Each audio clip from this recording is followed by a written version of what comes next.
கர்த்தருக்கு ஸ்தோத்திரம். எனக்கு அன்பான சகோதர சகோதரிகளே, இயேசு கிறிஸ்துவின் இனிய நாமத்தில் அன்பின் காலை வணக்கத்தை தெரிவித்துக் கொள்கிறேன். இந்த நாளுக்கான தியான தலைப்பு மன்னிக்கும் இதயம். அவன் தூரத்தில் வரும்போதே அவனுடைய தகப்பன் அவனை கண்டு மனதுருகி ஓடி அவன் கழுத்தை கட்டிக்கொண்டு அவனை முத்தம் செய்தான். லூக்கா 15ஆம் அதிகாரம் 20ஆம் வசனம். ஒரு தந்தைக்கு ஒரு மகன் இருந்தான்.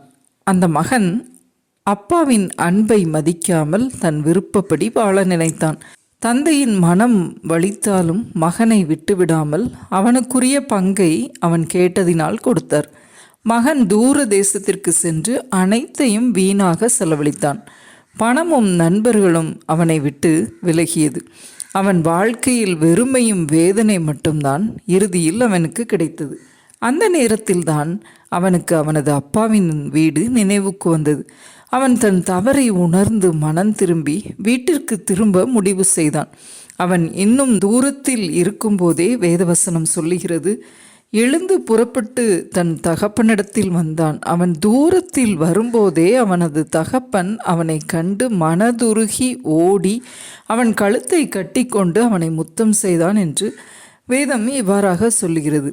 ஆம், அவரது மகன் குற்றத்திற்கு மன்னிப்பு கேட்கும் முன்பே அந்த தகப்பன் இருதயம் மகனுக்காக மன்னிப்பதற்கு ஆயத்தமாய் இருந்ததை நாம் பார்க்கிறோம்.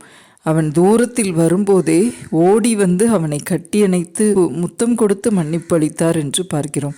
ஆம், எனக்கு அன்பான சகோதர சகோதரிகளே, ஆத்மாக்களை ஆதாயம் செய்வதற்கு மன்னிக்கும் இதயம் அவசியமாய் இருக்கிறது. தன் தகப்பன் தன் மகனை மன்னிப்பதற்காக அவர் வைராக்கியமோ வீம்போ எதுவும் கொள்ளாமல் தன் மகன் திரும்ப வந்தால் மாத்திரம் போதும் என்று அவனுக்காக அனுதினமும் காத்திருந்து அந்த மன்னிப்பை அவனுக்கு கொடுத்தது நிமித்தமாய் அந்த ஆத்துமா கெட்டுப்போகாமல் அதை ஆதாயம் செய்து கொண்டான் என்று பார்க்கிறோம்.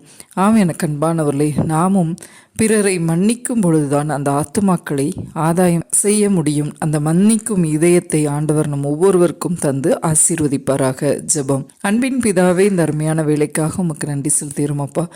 ஆண்டவரே, ஆத்துமாக்களை ஆதாயம் பண்ணுகிறவன் ஞானமுள்ளவன் என்று பார்க்கிறோம் அப்பா. அந்த ஞானமுள்ளவர்களாய் நாங்கள் வாழ்வதற்கு மன்னிக்கும் சிந்தையை எங்களுக்கு கொடுத்து எங்களை வழிநடத்தியறலும்.